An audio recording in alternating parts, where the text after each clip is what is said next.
And so Crater into the box facing Mullins. This series is underway.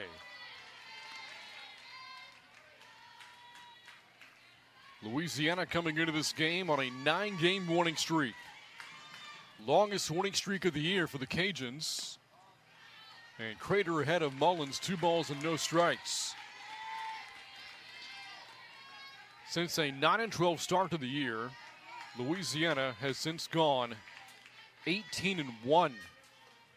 And unbeaten in Sun Belt play. 3-0 to Crater.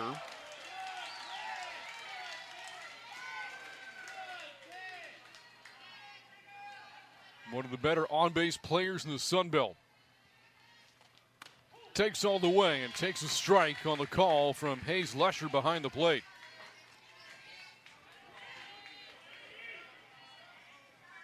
Crater, like so many of her Cajun teammates, tearing it up in Sun Belt play. Batting .432 in conference games, and that average is going to climb on a base hit to left.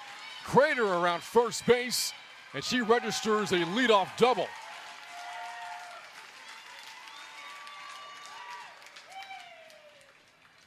Well, this Cajun team can really swing it, and Mullins knows that.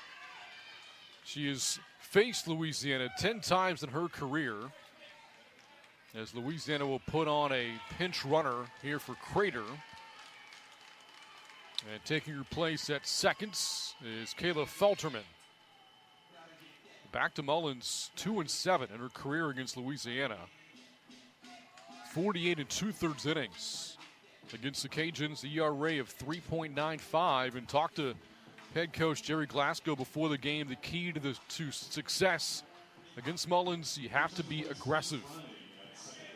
And that was an aggressive 3-1 swing there by Crater. And it brings up the preseason player of the year facing the preseason pitcher of the year. Maya Davis against Jessica Mullins.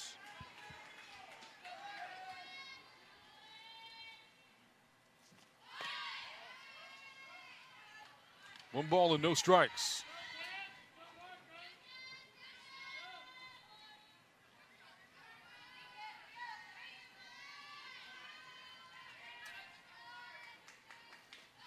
And there's a bunt from Davis. Mullins makes a play to first, but the sacrifice will move Felterman to third base. And how about Jerry Glasgow calling on his stellar hitter to put a bunt down in a situation? Runner at third, 1 away now for Sam Rowe, the first-year transfer out of Florida.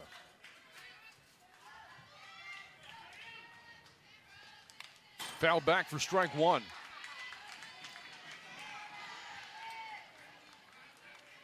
You think about the moment that kind of turned this Cajun season around. Well, first of all, the 9-12 record, there's context there. Played a very difficult non-conference schedule. But on their 22nd game of the year, as Rowe takes ball 1, the Cajuns played top-ranked Oklahoma. The Sooners had a 71-game winning streak, NCAA record going into that game. And Louisiana knocked off OU in Norman. 2 balls, 1 strike.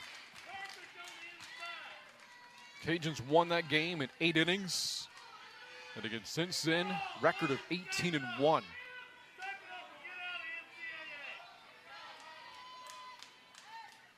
On the ground to the right side, that'll bring in the game's first run. RBI ground out for Sam Rowe, and it's 1-0 Raging Cajuns. Good piece of hitting there by Rowe, going opposite way, bringing in Felterman. And the Cajuns able to cash in that leadoff double from Crater. Alexa Langoliers pops up the first pitch, and we'll go to the bottom of the first inning.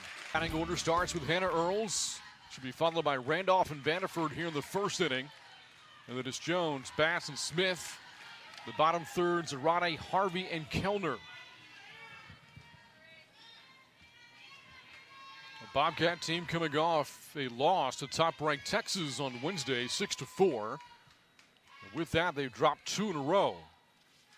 It is the first 2-game slide for the Bobcats since late February, early March. But when you take a closer look at those losses, they had leads late in both games. They were up 4-3 in the 5th inning in Austin on Wednesday, as Earls is ahead of Landry, 3-0. And last Sunday against Troy, had a 1-run lead with nobody on and 2 outs in the 7th inning. Trojans rallied back to win that game in 12. Strike one to Earls.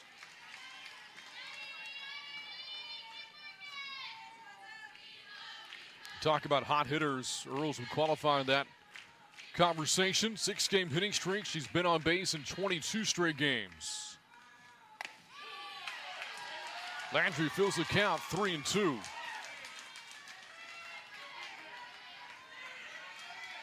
Brent Freeman here with you. Nicole Mendez, national championship player with Oklahoma, will join us shortly. As so many can relate, in and around San Marcos, 35 traffic can be brutal. As Earls draws a leadoff walk. So now that on-base streak extends to 23 games. And the tying run is on here as Piper Randolph comes up.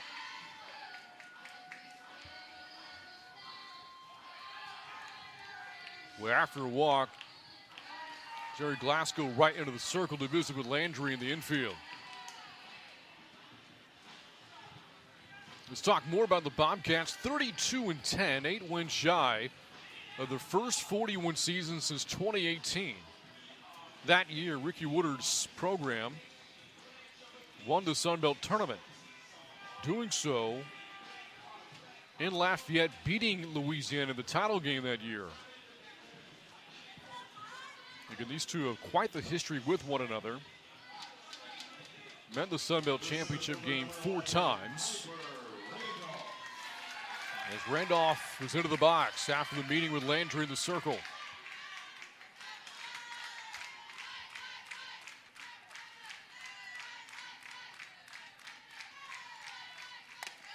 In there for a strike, 0-1 to Randolph. Her season average has risen by nearly 50 points since March 23rd. She has been red hot for Texas State. Snap throw back to first. Earls is back in. One of the Bobcats' top base stealing threats. Not sure you want to test Victoria Valdez, though, behind the plate. Been a really good defensive catcher for Louisiana. There's a bunt popped up right to Ellistat from third. Randolph unable to move. Earls over. 1 out here in the 1st inning.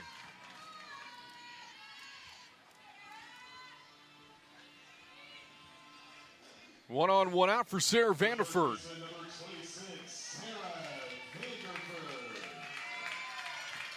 Hitless against Texas on Wednesday, was 0 for 4. First time she's gone 0 for 4 all year.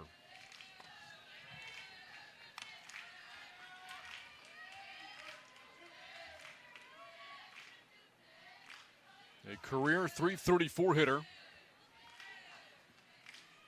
Second highest career average in team history. A lot of at-bats against Landry in her career. Vanderford is ahead 2-0.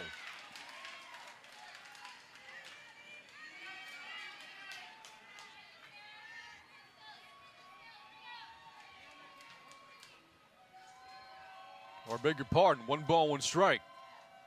Now it's 2-1.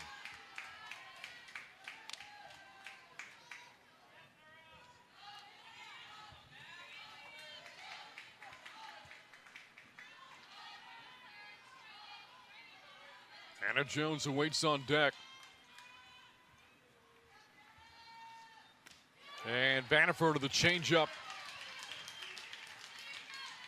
Goes around 2 balls, 2 strikes.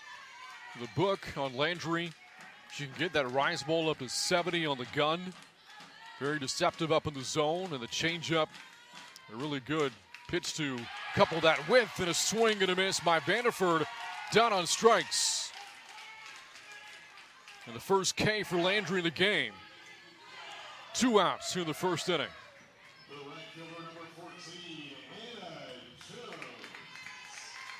Look back at this pitch from Landry.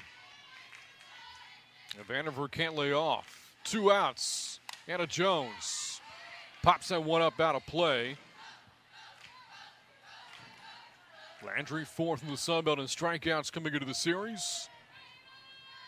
Opened the broadcast talking about the Cajuns' run of the tournament title a year ago, beating the Bobcats along the way. Landry a big part of that.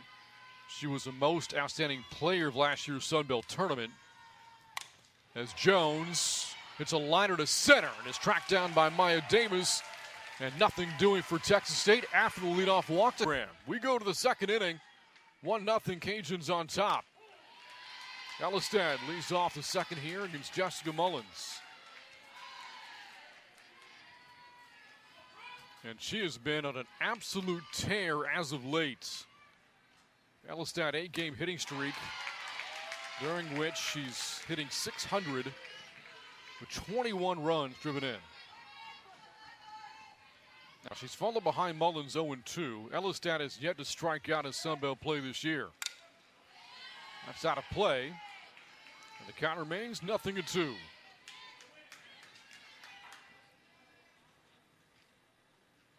Last year, Jerry Glasgow's team won 50 games for the second time in his tenure. Made it to the Super Regionals against Washington in Seattle. And how about that? For the first time in Sun Belt play, Elistad down on strikes. Mullins the one to do it. That's her first strikeout tonight.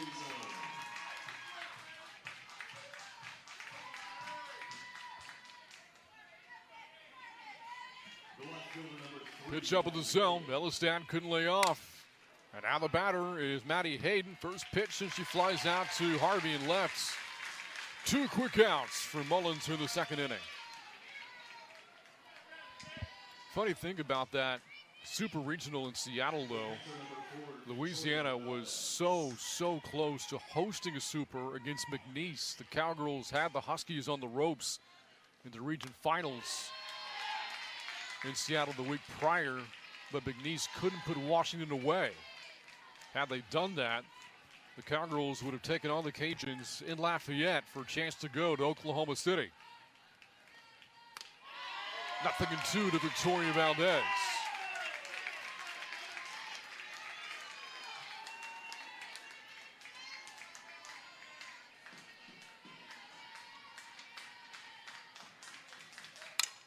Up the middle, and that's a base hit into center for Valdez. Her batting average is up nearly 40 points over the past month for hits like that.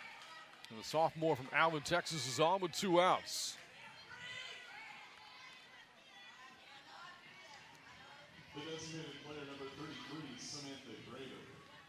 Second hit tonight for Louisiana. As Samantha Grader comes up, first pitch, she pops up right to Vanderford. And the Cajuns strand Valdez at first base. We head to the box, leads off the second. And the first pitch is in there for a strike to Bass facing Sam Landry. Carmen Bass, the sophomore from Crandall, Texas, drove in a pair of runs in the game against the Longhorns on Wednesday. Bobcats went toe-to-toe with the nation's top team. They played Texas twice this season. Longhorns won both games, but it was a 1-0 game here and then a 6-4 win for the Longhorns in Austin earlier this week.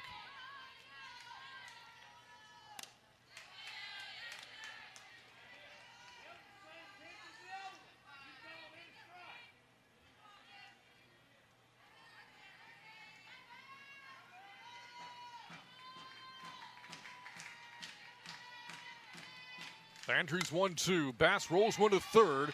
Got by Elistad. Vasquez fields though from shortstop. She's been so reliable at short all year long. Makes that long throw, and Bass retired and one away here in the second.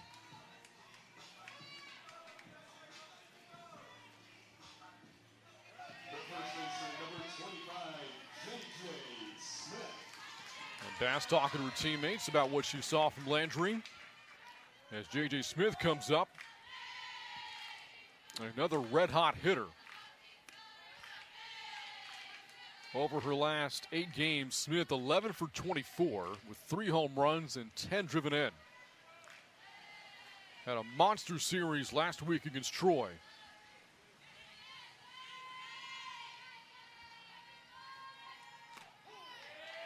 One ball, one strike.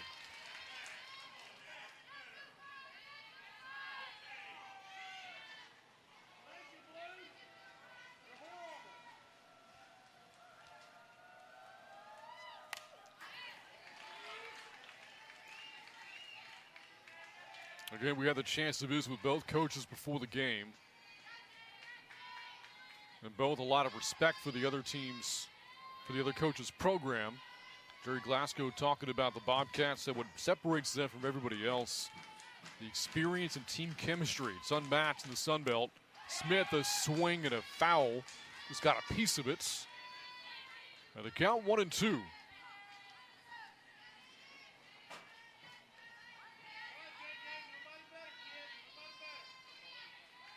Spoke to Jessica Mullins early in the week about Landry. Again, the two were teammates together at Barbers Hill. A lot of respect for what she can do in the circle. Ricky Woodard as well, really impressed with Sam Landry. These two have developed quite the rivalry given how good they have been in the Sun Belt over the past 7+ years. There's still a lot of mutual respect between the two. Smith with a sky-high pop-up. Elistad has it for the second out.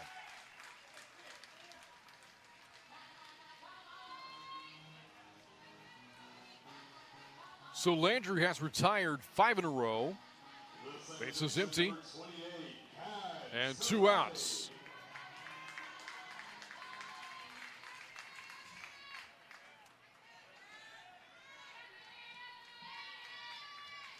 Here's Katarina Zarate. First pitch is a miss from Landry. 1 ball and no strikes.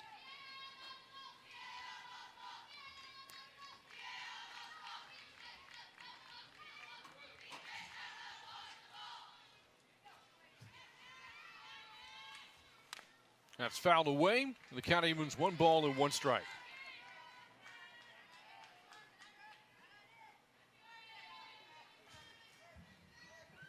Waiting on deck for the Bobcats, Sydney Harvey. In this 1-0 game of the second series opener. The two meet again tomorrow at 2 o'clock. And the finale Sunday at noon. Bobcats trying to become the first team since March of 2013 to beat the Cajuns in a Sun Belt series. An unbelievable streak. 85 consecutive series won by Louisiana.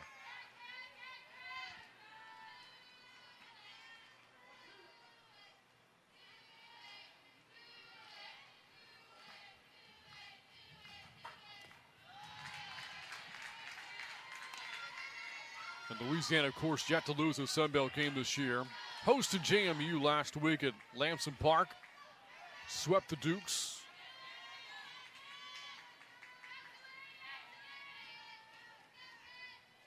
And Landry with the count 3-1 to Zarate, who's hit the ball really well in conference play. And draws a 2-out walk. Second walk, Landry's given up. And that will extend the inning to Sydney Harvey. She's the one tasked with having to fill the shoes left behind by Sarah Trahan. Again, out for the year with a knee injury.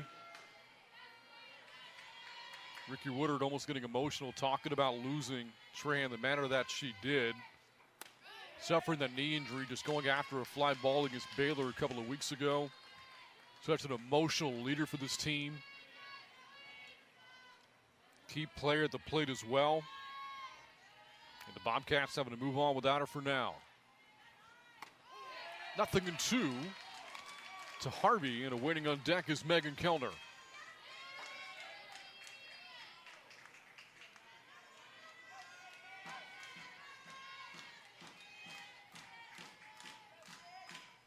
Oh, 2. Harvey just got a piece of that, stays alive.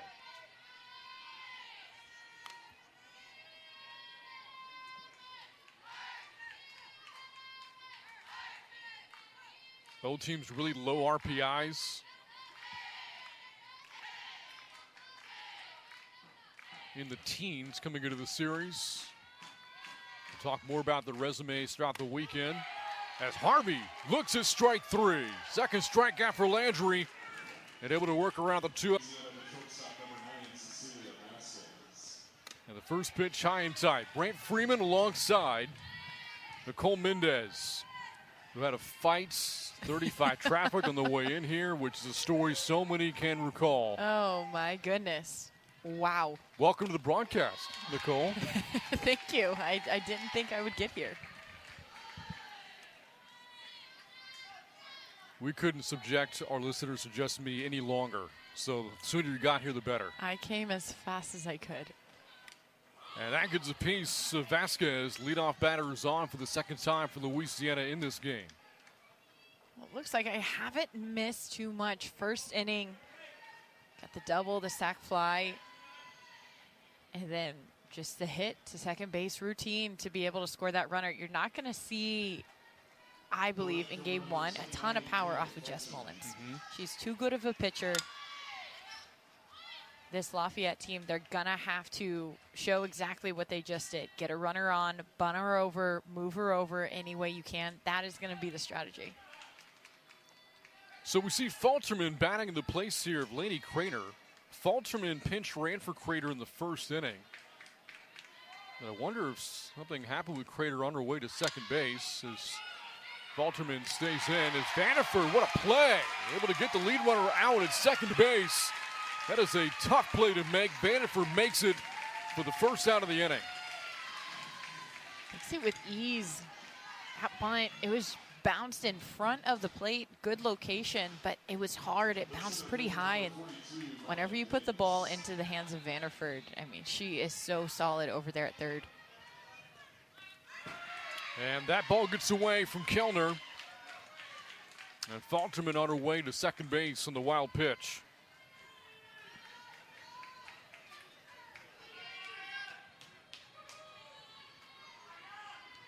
Lafayette getting a little bit of a break there. They wanted to sack the runner over, got the lead out, but just next pitch through the legs of the catcher.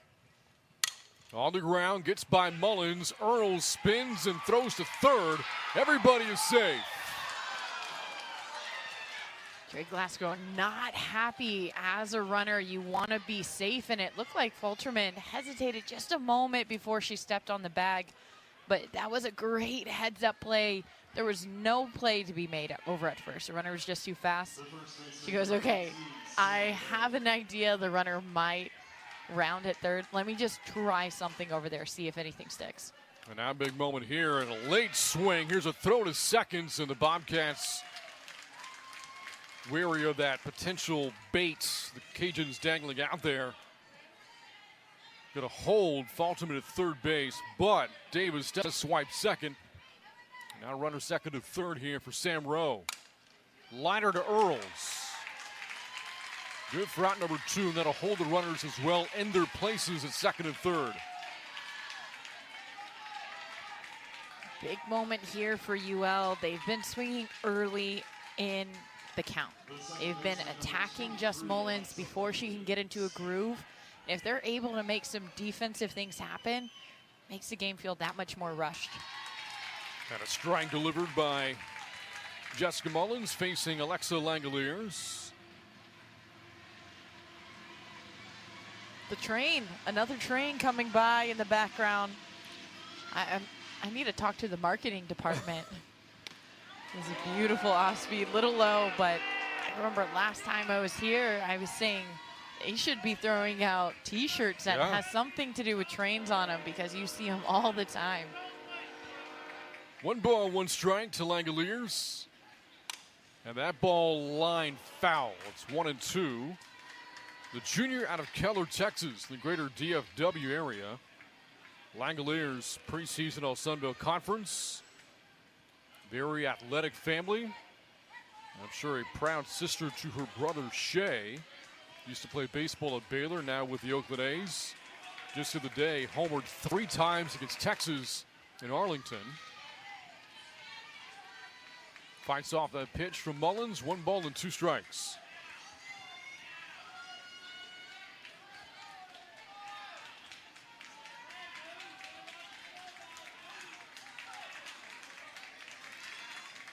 big moment here for Mullins, trying to get out of the jam. Langoliers, a fly ball to left. That is deep, and it is gone.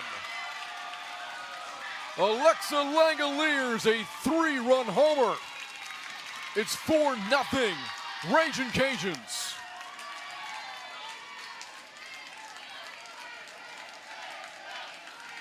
And Lafayette fans, they are up in the stands, absolutely pumped after that. This pitch is just left too middle. If you have a hitter like Langoliers, you cannot be dangling that pitch right in front of her, especially with runners in scoring position. But you leave it a little elevated, a little bit. I mean, that didn't even need assist from the wind, but that one was just gone. Boy, for the Bobcats, Mullins gets ahead 2 strikes. They're 1 pitch away after allowing 2 runners to reach to get out of this and keep it a 1-0 game. But Langoliers with a monster home run. And just like that, a 4-run lead. Fouled back by Alistad, 0-2. You mentioned she got ahead 0-2, got ahead, maybe a chase pitch here, maybe chase pitch there, but whenever you're that far ahead in the count, you don't want to leave those balls, again, middle. That is where Jess Mullins, against this Lafayette team, she's going to have to be really sharp as the game goes on. Lone away, 1 ball and 2 strikes to Alistad. Langoliers, a lot of power over the years. As a freshman, hit 13 home runs for the Cajuns. Named second team all Sun Belt. Alistad rolls one to Zarate, and that will end the inning. But again, how about Alexa? Talk about a statement piece. You got your run early in the first inning. You had the first punch, but then going into it, being shut out in the second, what a way to respond. Because that's what you want to do. There's a reason that the Cajuns haven't lost a series since 2013. Yeah. And we were discussing before you got here about, this season for Louisiana specifically, as you look at Langoliers, who had that monster home run for the Cajuns. Louisiana started the year 9-12. Since then, they've gone 18-1, and the win that kind of propelled this streak was a victory in Norman against Oklahoma, ending the Sooners' record-setting 71-game winning streak. Yeah, and I got to call that game, and it was great. There were moments where you could tell Lafayette felt comfortable. Louisiana felt comfortable in their own element. But there were moments where their defense was shaky, and there were errors to be made. But the biggest part was that they succeeded in the end, that they were able to come out with a win. And why that is so important is the confidence that it gives you. Not to say beating Oklahoma gives them the confidence to win all their games. No, but it gives them the confidence to say, we know Oklahoma is good, fact. Now, fact, we are just as good. We could play with anybody. Yeah. 2-2, Kellner fights it off. It's Kellner, Earls, and Randolph for the Bobcats here in the 3rd inning.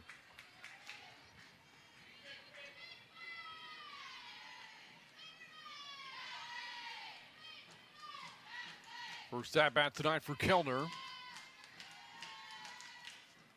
And a swing and a miss. That is strikeout number 3 for Landry. And 1 away in the 3rd.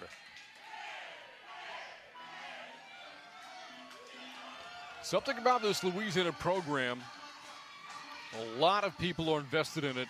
The fans really travel here. And you'll notice in the stands a lot of vermilion red. And fans wearing the hats with the fleur-de-lis logo as Hannah Earls comes up. Second time she's batting against Landry. Got strike 1. Talked to Jerry Glasgow about that support. It says you get, kind of fan support like this, administration support, becomes very easy to recruit to this Louisiana program. Yeah, you want to play in front of fans who love the game. You want to play in front of fans, period. And the Cajuns, they definitely pack out their stadium, but they're loud, they're fun, there's an environment, there's a culture there where people, they just love to watch the game, they love to be a part of it. And that, like you said, that's an easy sell whenever you're an athlete who's looking to go somewhere. And then also, again, I'm going to reference back to this point, they win. Earls, little pop-up flare shot drops in, and it gets by Grader into right field. Good for a one-out double for Hannah Earls.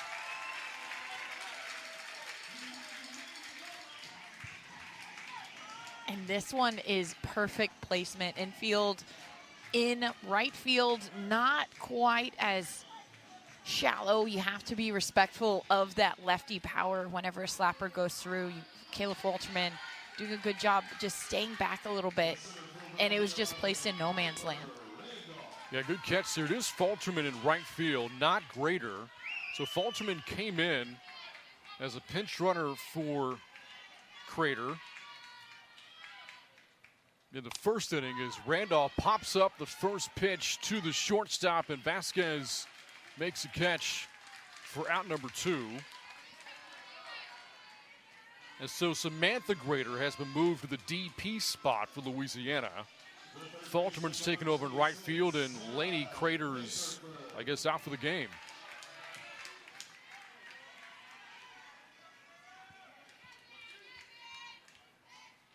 If you're Texas State, this is a huge RBI opportunity you really need to cash in. Vanderford batting with Earls at second base, takes a strike from Landry, 0-1.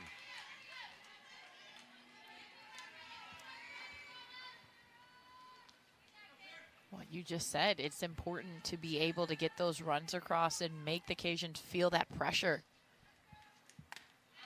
And who else other than the batter up to the plate right now? Vanderford, she is the spark plug for this lineup. She produces a lot of runs, yes, but she gets momentum going for her offense and for that lineup. 2 balls, 1 strike to Vanderford. Nobody has driven in more runs in program history than Vandy, 173. Broke the all-time mark 2 weeks ago against South Alabama.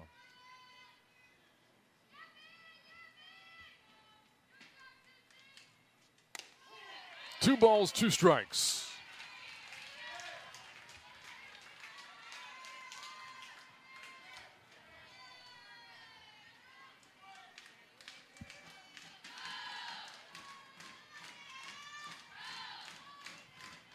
Landry deals. Vanderford takes. That'll fill the count 3-2. Sam Landry, 2-time all-conference selection. Second team all-SBC to the past 2 years. And coming out of Barbers Hill High School, was the 4th ranked prospect in the country.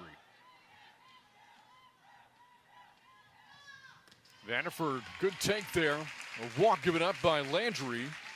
2 on, 2 out. That'll bring up Anna Jones. Very similar situation that Texas State has put themselves in.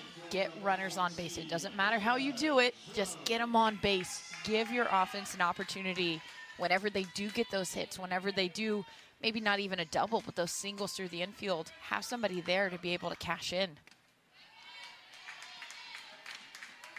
So again, you know, the credentials Landry had coming out of high school, Nicole, she could have played anywhere. It speaks to Louisiana's program. They can get a player of her caliber to come and play for them. Yeah, and I think it just speaks to what programs have to offer. Well, that's a nice play, short made by Vasquez. Smothers it in the infield dirt. The force play made it seconds, and we played. Cajuns, they're up on top 4-0. As we go to the 4th inning, Maddie Hayden, Victoria Valdez, Samantha Grader, all coming up for Louisiana.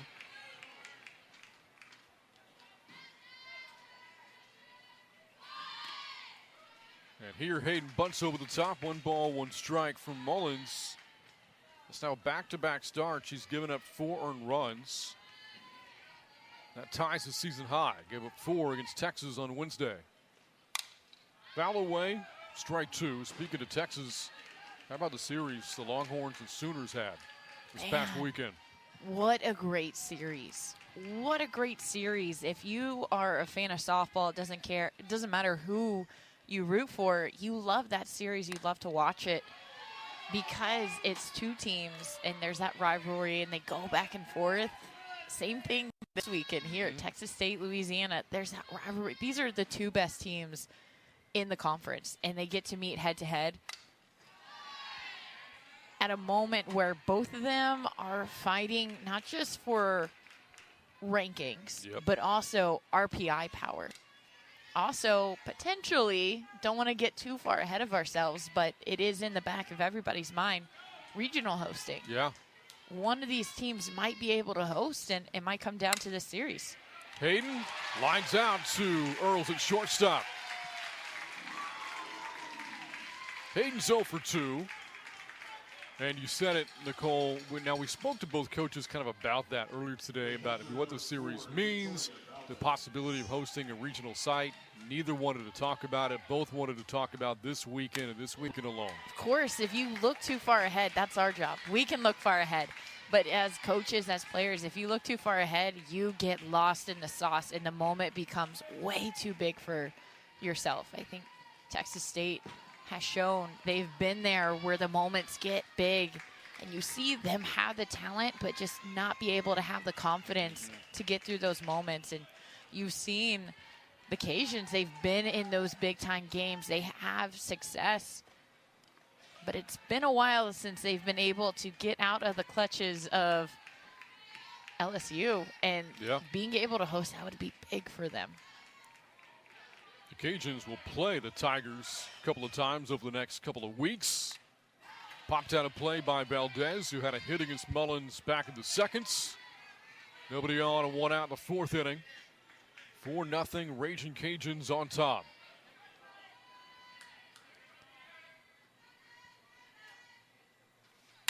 That ball is ripped foul down the left field line. Count remains 1-2. One thing I love about Valdez is how low she gets in her legs. I think that's telling, not just she normally gets low, but with a pitcher like Jess Mullins, you want to lay off of that high pitch. Look how low she is. She is ready for that screwball, and she wants to attack, except for the ones that get away from her. Jess Mullins misses a little inside. Just uncharacteristic, I would say, this game so far, what we've seen from her. Not to take anything away from what Louisiana's done, but this isn't her best outing. Second time she's hit a batter. Second time Valdez has reached. Runner on with a 1 out for Samantha Grader.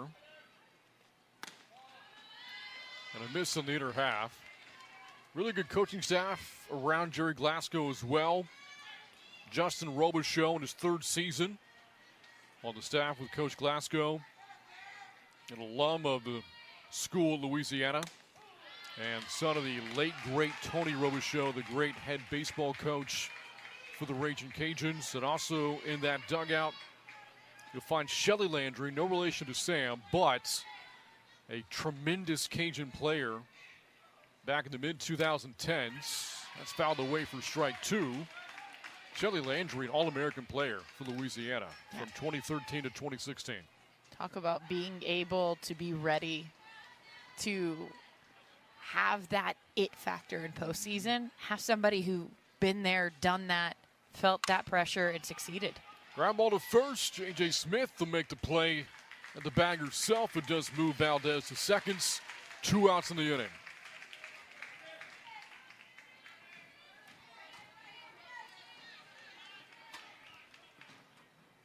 The shortstop, number 9, Cecilia Vasquez.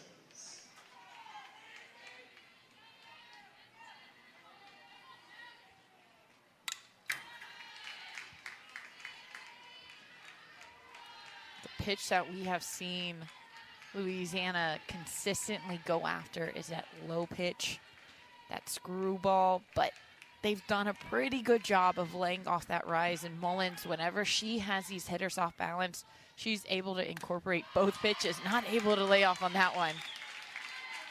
But for her to be successful for the remainder of this game and the weekend, she's going to be able to bring that rise down just a little bit to make them want to swing and miss on those pitches.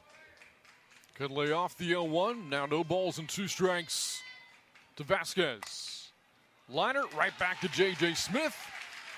In Texas, who's to say Texas State can't do the same? But amazing what a play catch by Vasquez over at shortstop. How much did Jerry Glasgow talk up his infield defense earlier today, just raved about their play? Vasquez makes another one, and that's the first out of the inning. I mean, look at this. Full extension, just the last-minute leap. That should be a hard hit up the middle, an easy single. That was a well-placed ball. She wasn't cheating up the middle at all either, but that quick read, I love to see that. J.J. Smith looks at ball one low from Landry. That said, when I asked Jerry Glasgow, does this series determine the regular season champion? Is there a championship field this weekend? He was quick to say, we've got more Sun Belt series to go. So, no, I don't think so. That is, they're going to take an approach to this series the same they would next weekend, the way they did last week. They're trying to treat every opponent the same. Smith looks to that changeup from Landry. Another pitch that Jerry Glasgow really talked up to go along with that rise ball that can get up to 70 for Landry. And it's now a 1-2. I don't mind Smith taking that pitch. She didn't look like she was on time. I don't think she had swung. It would have been the best hit. So being able to lay off that, yes, it's a strike. Yes, you're down 1-2 at that time. But if you had swung on that, you probably wouldn't have gotten the result you wanted. It's better to take. All you need is one swing, one pitch. Inside to Smith. Fills the count 3-2. J.J. Smith has seen her season average skyrocket, 54 points over the past 8 games. 0 for 1 here tonight.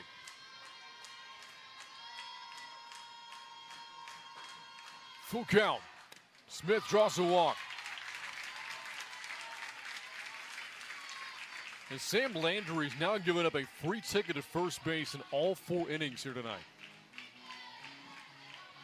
It's there if you have the discipline. I go back again to that changeup that was taken for strike. You could tell she wasn't on time, and she wasn't stressed about it. She said, I wouldn't have been on time. It wouldn't have been a good hit. Let me go after the next one. Ends up drawing a walk.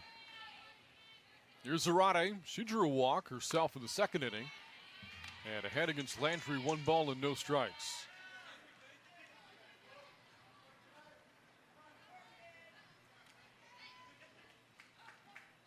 And a catcher's call timeout here as Valdez would come out and visit with Landry. Talked about Louisiana and championship aspirations.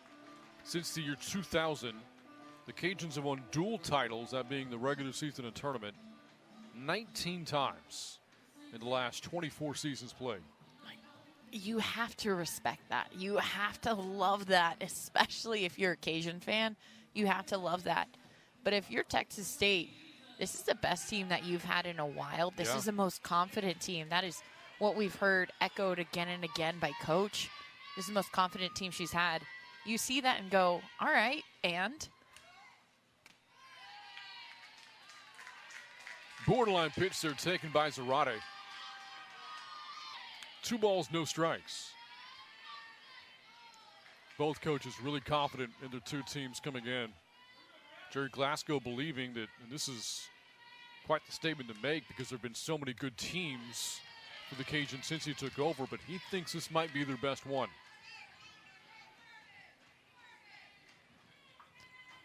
He's finally had time to really develop his team to not only inherit the legacy of what it means to be a Cajun, but kind of create his own legacy as well, his own culture that his team is going to embrace. Because while they were really successful in conference, whenever it came to postseason, they're always right there, but they could never seem to get over the hump. Zarate is swing and a miss. Landry pulled the string. If you have that off speed in postseason, we have seen time and time again, a deadly off speed can do wonders, especially in postseason. This one just perfect on that outside corner. You could see she wasn't even close to being on time. Strikeout number 4 for Landry. 2 down of the inning.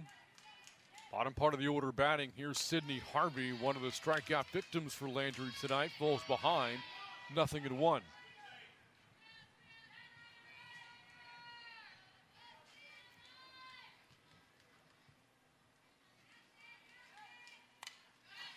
Foul away, strike two.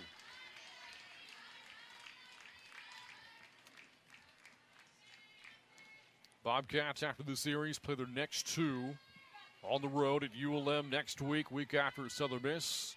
One home series left, the final series of the year against Marshall.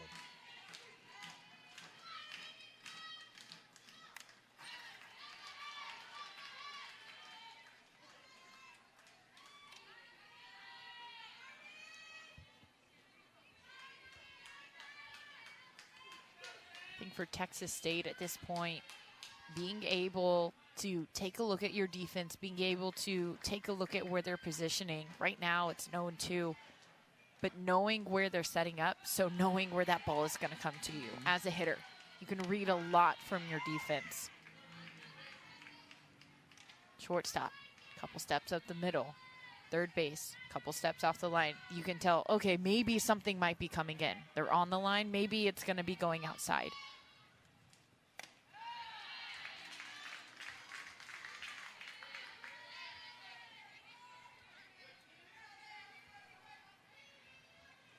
Got 2-2 to Harvey since taking over for Sierra Trahan. In the outfield at the plate, she's gone 6 for 19, right around 300. And she pops one up here. Should end the inning. Davis makes a catch. And we head to the fifth. Louisiana, the series. With Louisiana on top 4-0. Brant Freeman alongside Nicole Mendez. Again, a very intriguing pitching matchup tonight. We'll see it throughout the weekend. Jessica Mullins and Sam Landry. High school teammates together at Barbers Hill and Mont Bellevue in the greater Houston area. Barbers Hill also produced Texas State legend Randy Rupp, who was a starter in the circle before Mullins took over back in 2021. Fouled away, strike one to the leadoff hitter. And we see Crater back in the game here for the Cajuns.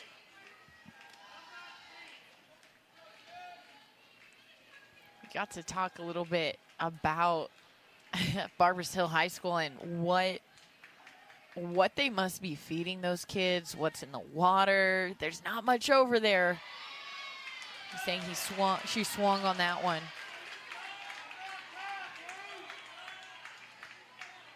Well, Jerry Glasgow is not happy about that call, talking to Hayes Lesher. He's asking, was it on the swing? And then he's asking, why didn't you call for my third base umpire? But I think home plate umpire Lesher, he felt pretty confident. I saw that swing. I don't need help on that one. Crater fouls that one away. Doubled off of Mullins to start the game of the first inning. And it was her pinch runner, Thalterman, coming home to score.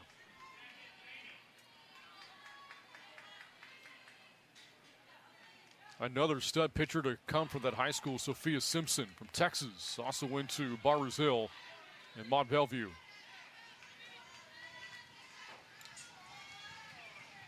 Yeah, maybe more coaches need to go on some recruiting trips down there. What do you think? Crater looks at strike three. Strikeout number 2 for Mullins, and one down here in the fifth inning.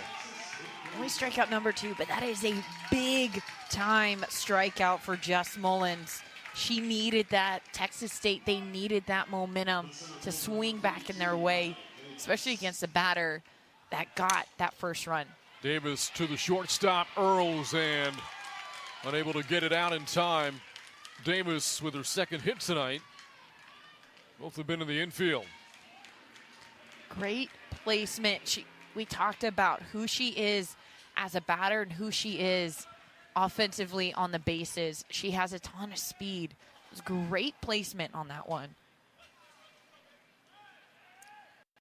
Just saw Jerry Glasgow bring out his lineup and talk to Hayes Lesher about something, but Davis is staying in the game to run, and Sam Rowe, the same batter in the spot, didn't see a change made.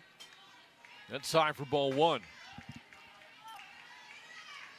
So the two teams, very high RPIs. They've played some really good competition this year, and they've held their own. Again, the Cajuns knocking off Oklahoma and Norman, just one of their big wins this year. For the Bobcats, they've beaten a ranked A&M and a ranked Baylor team. They pushed Texas to the limit twice this season. There are some really good mid-major programs in the country, and these two are two of the better ones. Mullins with a great play out of the circle. Able to finish the play, getting it to Smith at first base, retiring Rowe. An athletic play out of the circle there by Mullins. She's kind of doing it all. Got the strikeout now with the outstretched glove, being able to keep it in, get a quick out at first. But yeah, like you said, mid-majors on the rise with the promise of who these coaches are, where they've been, their experience. It's only a matter of time until they're able to get those key players that can really make a difference, that can really bring a spark, bring life to a program. I think of Jess Mullins as being one for Texas State. Langoliers falls behind 0-2. She has the biggest hit of this game. Alexa Langoliers, 3-run homer on 2 strikes with 2 outs in the 3rd inning. Again, Mullins just 1 pitch away from getting out of the inning with it being 1-0. That swing has turned the game heavily in Louisiana's favor with the way Landry is pitching. That 4-0 deficit if you're the Bobcats kind of feels like 8-0 right now.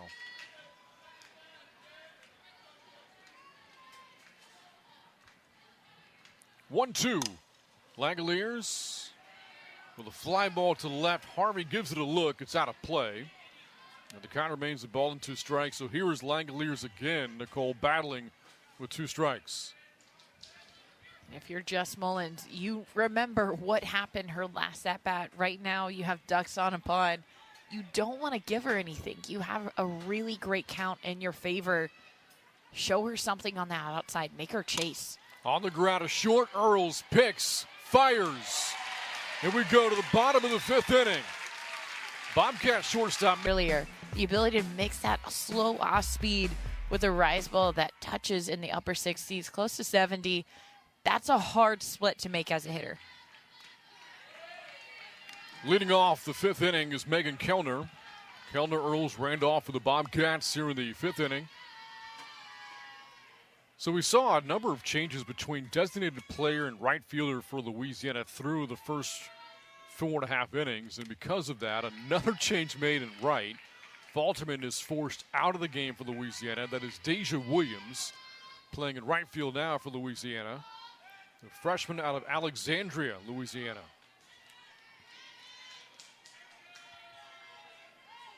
1-1.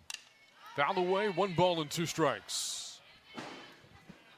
Talking about the adjustments for Texas State, it just looks like their timing is set up for that off speed. You're expecting it, you know it, your body reacts to that timing, but whenever they swing at those hard pitches, it just looks like they're not able to get to extension in time. Kellner, little soft liner right to Langoliers. 1 up and 1 down. And that's a prime example of why she has been so good this game. She led with that high rise ball, got it fouled off, changes up the body, changes up the speed, and then she goes with that changeup, that soft changeup, catches the batter on front. If you're Texas State, you need to pick one or the other and focus on driving the ball up the middle between right and right center. But right now, outfield set up for the slap. Earls has been on both times tonight with a walk and a double. Tomorrow she'll have her senior day along with Piper Randolph. Sunday the Bobcats will recognize Jessica Mullins and J.J. Smith. We joke with Ricky Woodard earlier today, you have so many seniors on this team. She's been forced to sparse out the senior day recognitions. Had they done it all in one day, it would take about 2 hours to get through it all. Well, lucky her. She just gets to keep reliving the fact that these seniors, they're not going to be coming back. But also, she was saying she had the chance to sit down with some of them and just have some really great conversations as far as what do you want your legacy to be. You've cemented yourself, but we still have season. Who do you want to be to your teammates whenever you leave? And that, to me, is the biggest thing. Is yes, you'll find success on the field, but how do you leave your team better than you found it? Rolls out to the right side, and the tag applied by Rowe.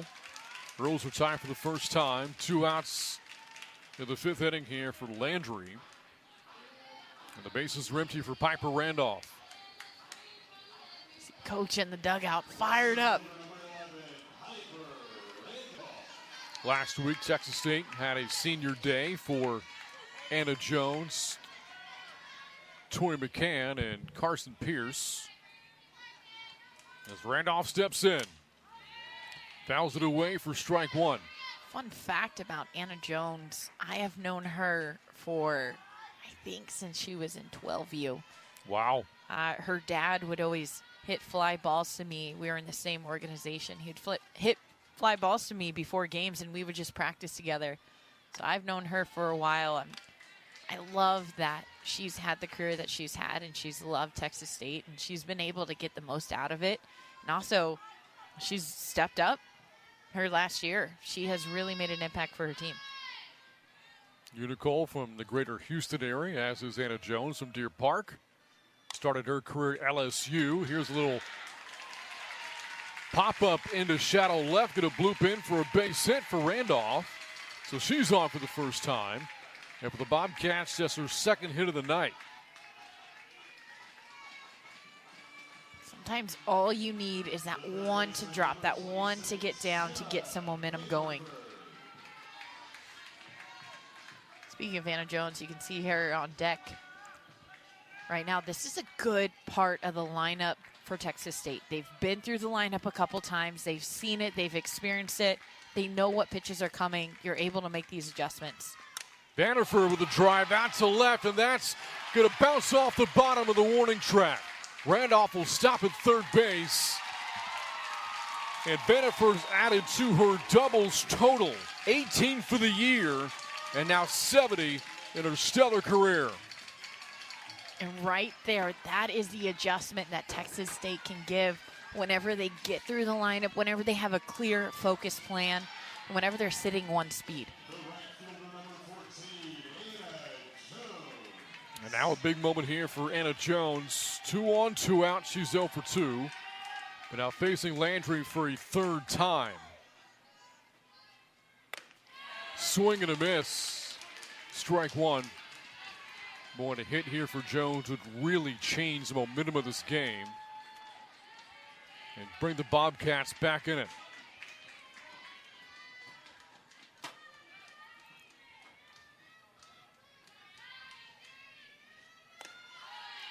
Came back with the same pitch. Jones lays off. 1 ball, 1 strike. You had to know that one was coming. The rise ball, big swing. If you're Landry, just see if she'll nibble again on that pitch. Again, third time through the lineup. It's hard as a pitcher to be successful. You have to tighten up. You have to change a few things around. Trying to work the inner half this time. Trying to jam Jones. Doesn't give in. 2-1. All right, 3 pitches in a row. None of them have been changeups. Do you think a change is coming here? Yeah, actually I do. I feel it. Let's see if she surprises us. Rise ball again. I don't think you throw the changeup here in 3-1. No. But Landry is the type of pitcher, she can throw her changeup in any count. It doesn't matter. It doesn't faze her. And honestly, that's a little bit more her bread and butter. Mm-hmm. She needs a strike. Just toss that in.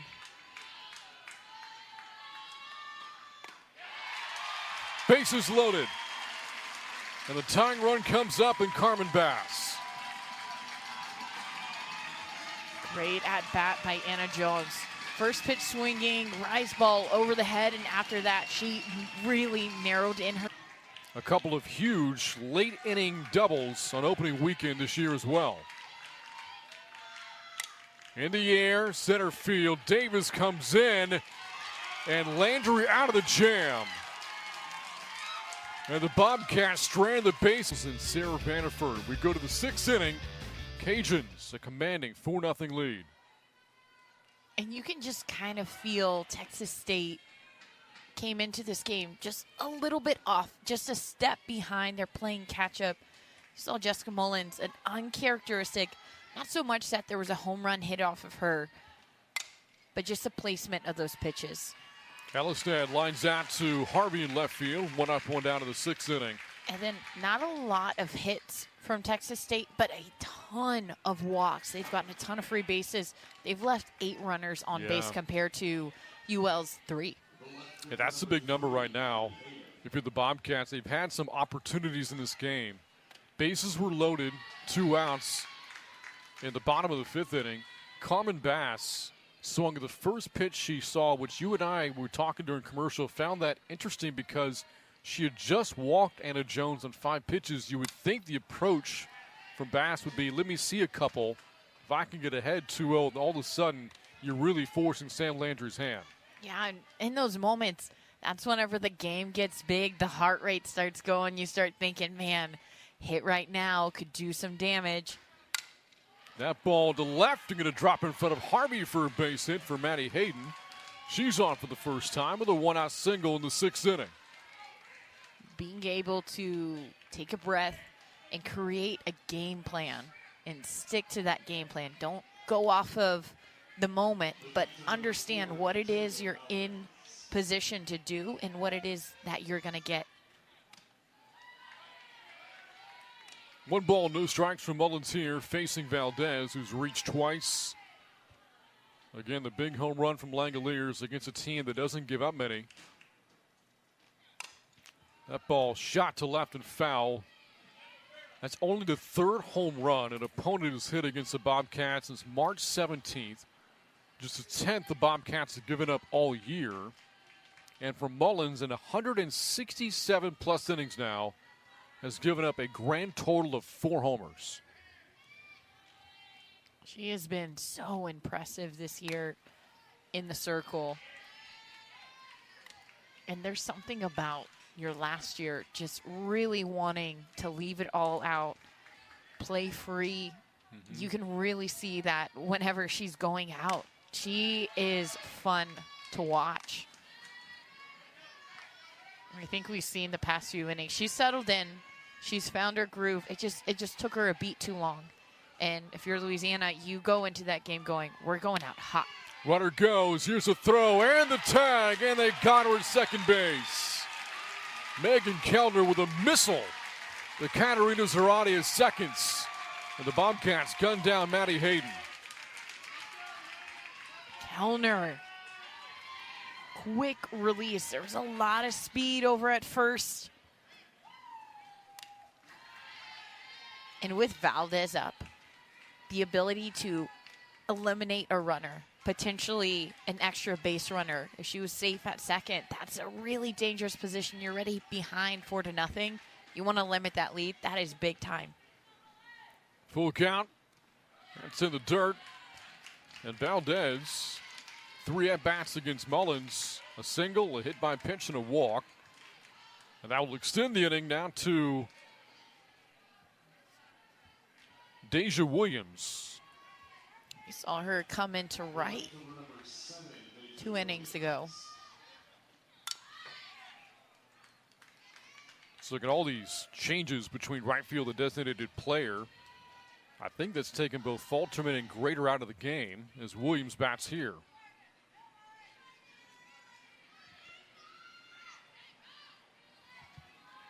It's all about situation, matchups. Williams a bunt down. That's going to go foul. Not many at-bats this year for Williams. 3 for 6 at the plates. The freshman out of Alexandria, Louisiana, has been used primarily this year as a pinch runner. And falls behind against Mullins. No balls and 2 strikes. Mullins knowing what they want to do here. Pretty often, runner at first, they want to bunt him over. That ball lined to left and a base hit for Williams. So, yeah, not many opportunities, but she's 4 for 7. And now 3. It's changed to it's a strike, but Williams, she had 2 strikes on her already. That was her 3rd strike, and so it goes down as struck out on the stat sheet. But that was a good catch. I got really excited, I won't lie. I got really excited because there's been so much controversy over the runner leaving early. Selfishly, I was excited to talk about it. But that is a really great catch by home plate umpire because you don't always see those being called. Yeah. But that one, especially from that side angle, you could see she was almost over the plate. She was pretty well out of the box. Yeah, the reaction I saw from Valdez initially was that, what did I do? As if, like, I don't think I left first base early. She came to the dugout, looked like her coaches were talking to her. Now she's behind the plate at her catching position. But that wasn't on Valdez. It was on Williams stepping out of the box. And you mentioned just how controversial it's been. We referenced that really exciting, entertaining series in Austin last weekend, Texas and OU. And that call came into play. Well, both of them Yeah. got the brunt end of a runner leaving early. And controversial, but I think if you leave early, you deserve to be called out, whether it's by video review or umpire catching it in the moment. You leave early. Don't leave early. You won't get called out. Full count to J.J. Smith. I guess we got to talk about it anyways. We did. I knew you were chomping at the bit. I was itching to call. And I said, well, why not? Let's tee up Nicole anyway. Now, the deeper we get into the season, regionals, supers, Oklahoma City, More. just you wait. And that's going to become a really hot topic of conversation. Oh, yeah. Because it's going to happen. It's going to happen because those are used as Hail Marys at times. Smith draws another walk. Now, a pitcher gives up this many walks in a game, and for Landry, she's up to 6. You would think at some point there'd be runs on the board. It speaks to her ability to be able to pitch in pressure situations with runners on base. As the Bobcats bring in a pinch runner, Denny Laughlin will pinch run for J.J. Smith at first. Second walk that Smith has earned. And for the Bobcats, a big number, 8 runners left on. With runners on base, they are 1 for 10. With them in scoring position, 0 for 3. And they're starting to run out of outs here. Down to their final 6, trailing by 4. As Zarate bats, she's 0 for 1. In the air, right field, right to Deja Williams, puts it away for the first out. They were able to make a lot of chaos, a lot of momentum happen with 2 outs last inning. Got all the way up to bases loaded. You would have loved to seen just a little bit of a breath collectively. I think the moment got really big for Texas State instead of staying in the moment. But you want to see them continue to execute the same game plan that they had last inning because they were on to something. If they could find a way to flip the lineup card with runners on base, that would be the ideal situation for the Bobcats here. You get the bottom part of the order batting right now. Harvey and Kellner have got to find a way to get on. But here, Harvey falls behind 0-2.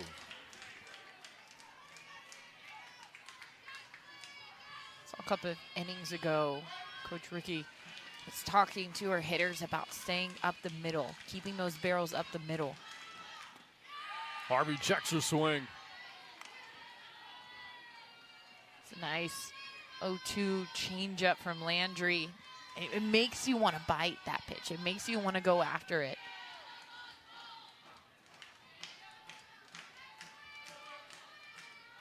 Pitch number 100. And that rolls away. Over to second base goes Laughlin.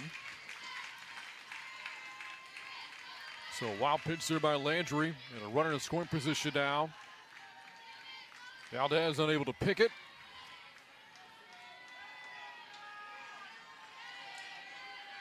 And now we'll see what Harvey can do in a 2-2 count. 1 out in the 6th inning in a 4-run game. Rolls that to the right side. Picked by Rose. She'll beat Harvey to the bag by a step. For out number 2, it does move Laughlin over to third base, but now there's 2 outs. It's a nice play by her. That one, a slow roller, a couple of bounces. I've seen her make some good plays over at first, but Rose, she knew that she had to be on her horse. That's the move you make when you make that play. By Oh, the way. yeah, You beat somebody by a absolutely. step, show us your moves. Give a little shimmy. Emily Baker will pinch hit here for the Bobcats in place of Megan Kellner.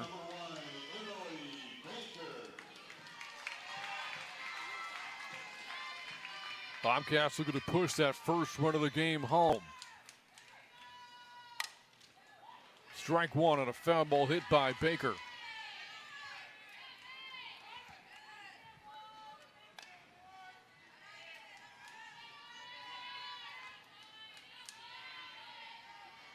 Baker, she's batting .400 with runners in scoring position. Just getting that first run.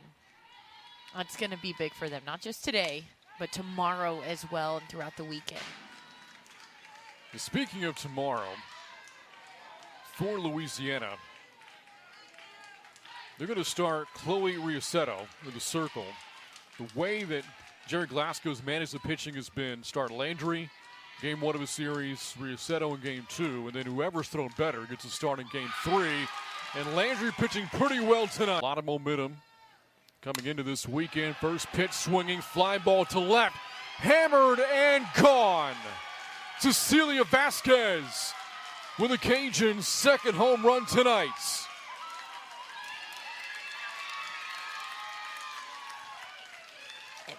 Big celebration, the chains coming out, Louisiana fans up and at them. The Cajuns, they have taken control of this game from inning one all the way to inning seven. You had felt them maintain control, maintain momentum.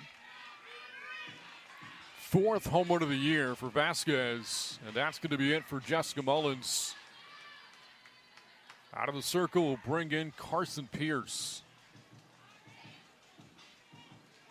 The senior out of Daphne, Alabama. Making her 10th appearance of the year.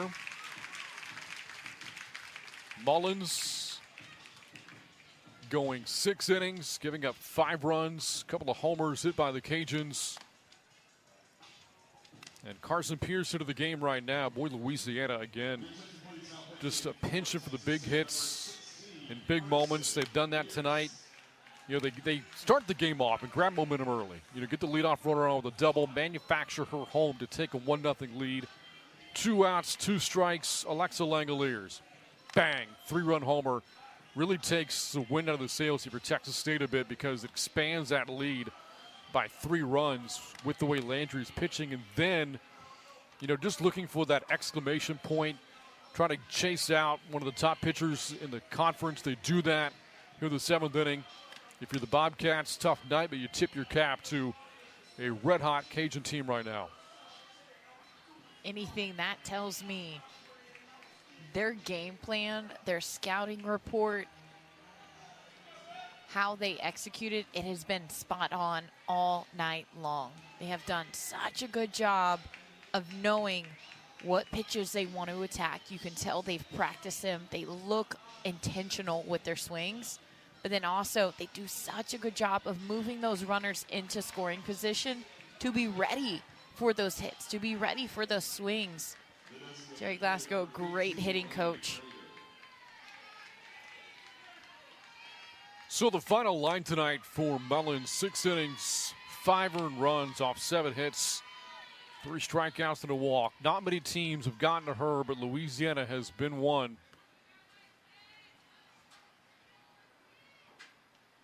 Again, as we see a fly ball hit to center, and the Cajuns go back-to-back. Laney Crater with a deep shot to center field. 6-0, Louisiana. That's a welcome right there for Pierce. Crater, that is a monster bomb.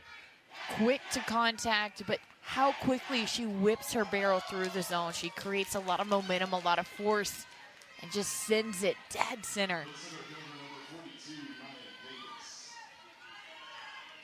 3 home runs for Louisiana against a staff that had given up 9 all year through the first 42 games. Well, you said it, Nicole. They're making a statement tonight. Maya Davis ahead 2-0 against Carson Pierce. But again, the approach for Jerry Glasgow's team was to be aggressive at the plate tonight. And they've been that. They've taken that to heart. It's paid off, but that's for sure.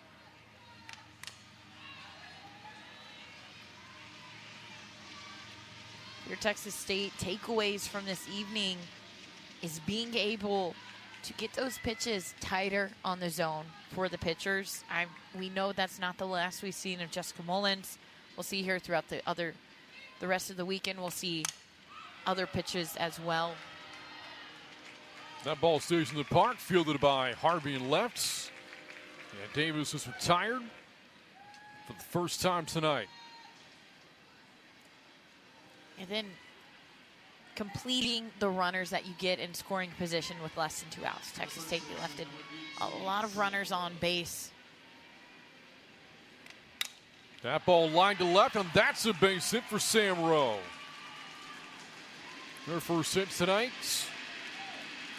And it comes with 1 out here in the 7th inning.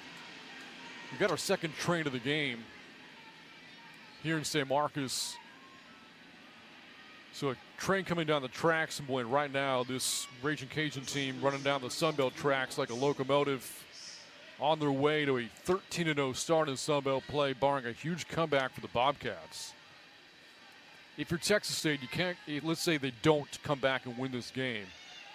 Next game mentality. Got to put this one behind you and get ready for Saturday tomorrow. It's a series. Yeah. You got to take it one game at a time. And the best part about it is win or lose, there's always something that you can take from game one. Look at it, learn from it. Learn in real time what is going on against another team. Langoliers pops up, and Keller can't squeeze it. She and Smith going after near the Cajun dugout. And the count 2-1 to Langoliers.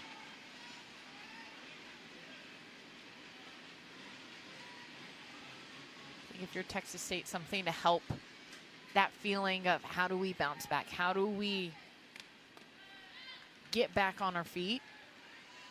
Remembering you're in your own house in front of your crowd. There's senior days tomorrow. That always gives you a little bit something more to play for. But just remembering who you are as a team and playing with that confidence. Grounded foul by Langoliers. 3 balls and 2 strikes.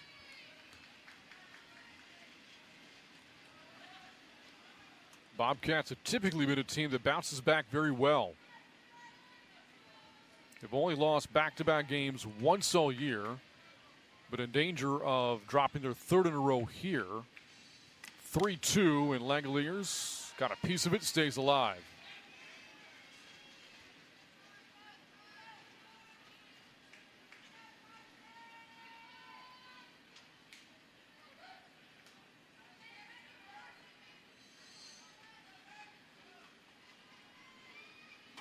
Full count. And we'll do it again.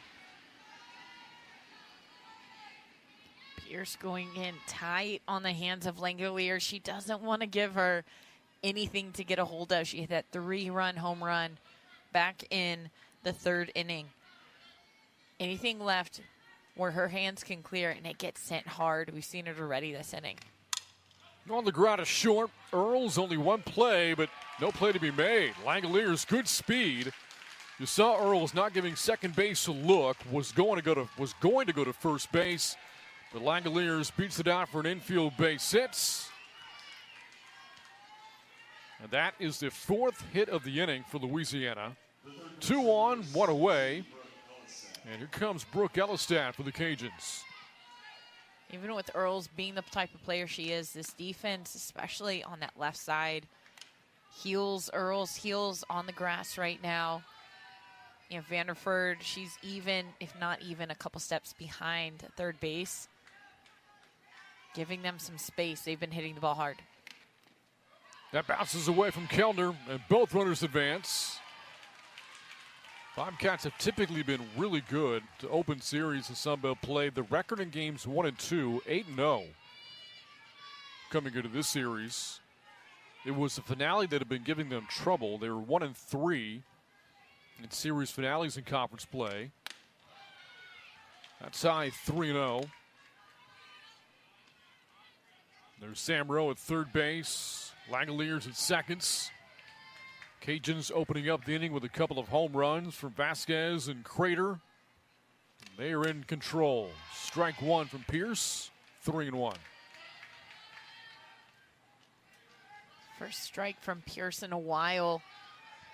Love to see her defense just step up big time for her here. On the ground, that's foul from Elistad.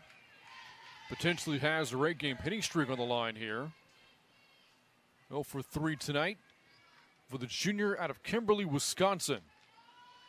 A northerner who this time last year was playing at St. Thomas in Minnesota. Now finds herself in the Sun Belt playing in Lafayette, Louisiana.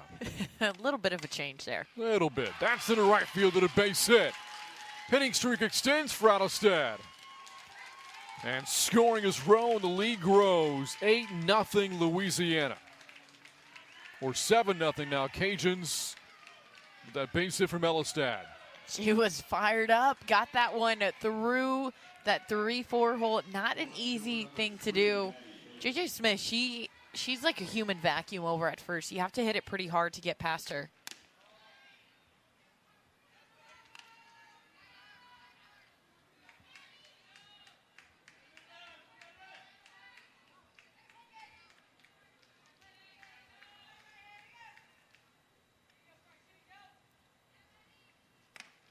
That's inside 2-0.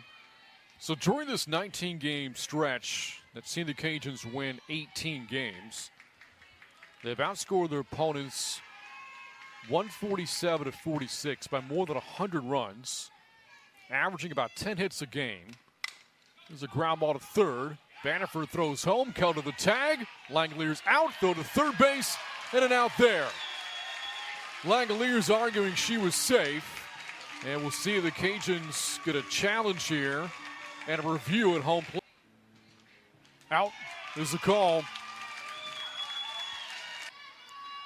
Playing the role of spoiler tonight. Landry back in the circle, hunting a complete game and facing the lineup for a fourth time through now.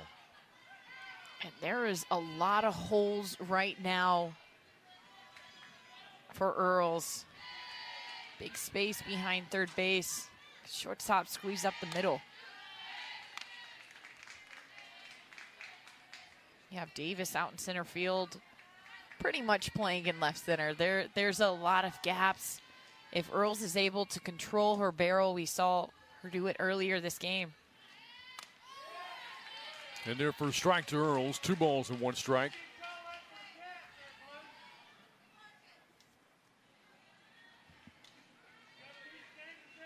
Sam Landry looking to pick up her 15th win of the season. She's 14-6. That's shot foul by Earls. 2 balls and 2 strikes. Good bounce back by Earls. Behind in the count, 2-0. We've seen her go deep into counts. We've seen her struggle drawing at least 1 walk every single inning.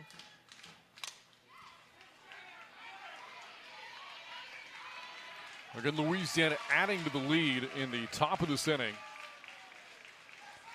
We got another out call for the slapper stepping out of the box. Again, it's not because they stepped out of the box that they're out, but whenever a batter steps out of the box, it is called a strike automatically. And if you're a batter that has 2 strikes on them, you're out. And that's what we saw called just then.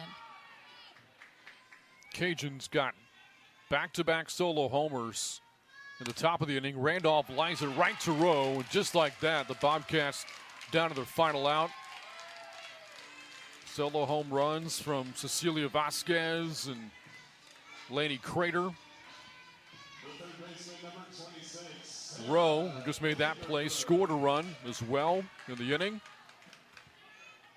Cajuns playing add-on and pulling away in San Marcos. Bobcats down to their final out. Here's Vanderford. And ahead against Landry, 1 ball and no strikes. I want to see Landry in this game with a bang. End it with style. Louisiana, they're up 7-0. You don't want to see a walk here. You want to see her go at the batter. Make them hit it. Well, yeah, 7-0 lead, just throw strikes. Even if Vanderford gets a hold of one, you got 7-run lead right now.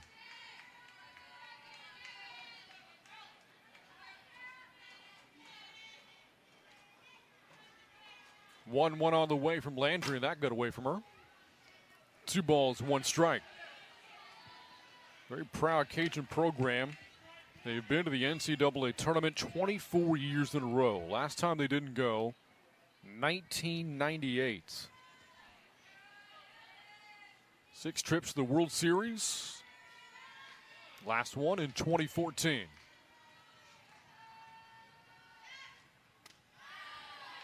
Tasco saying this is one of his best teams yet. Obviously, his goal is not to win a conference tournament, is not to get into the NCAA tournament. He wants to get back to those final 8 teams. That is his end goal. Knowing who he is, as a coach, that is what his team is hunting after. And now this game down to its final strike.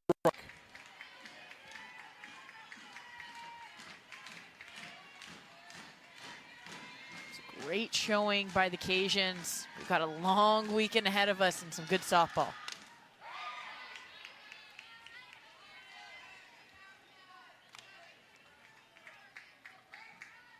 Bobcats look for payback tomorrow. Could very likely see Mullins start again tomorrow. If not, it would be Madison Azua, one would presume. To face off against Chloe Risetto from Louisiana. Full count to Vanderford.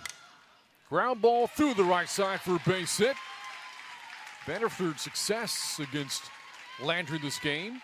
A walk, a double, and a base hit. She's been on 3 times. And is on here with 2 outs in the 7th inning. The right fielder, number 14, Anna Jones. Texas State just not giving up at bats. You might see her again, who knows, later this series. Make the most of every at bat, make the most of every pitch. This is their 4th time through the lineup as well. Landry, she's done such a great job. Like you said, Texas State, they're a team that knows how to adjust. They like to come out early in conference games. It shows you how dominant she's been, even with 6 walks. You bring up a good point, too, Nicole, that if you're the Bobcats, how many more times are you going to face Landry this weekend? Again, Risetto will likely start tomorrow for the Cajuns, but she could come out of the bullpen. You could see her start or leave again on Sunday. So if you're these hitters, it plays to your advantage to continue to get on base here and try to see more and more of Landry. Instead, that's all we'll see of Landry tonight. Strikes out Anna Jones. And a complete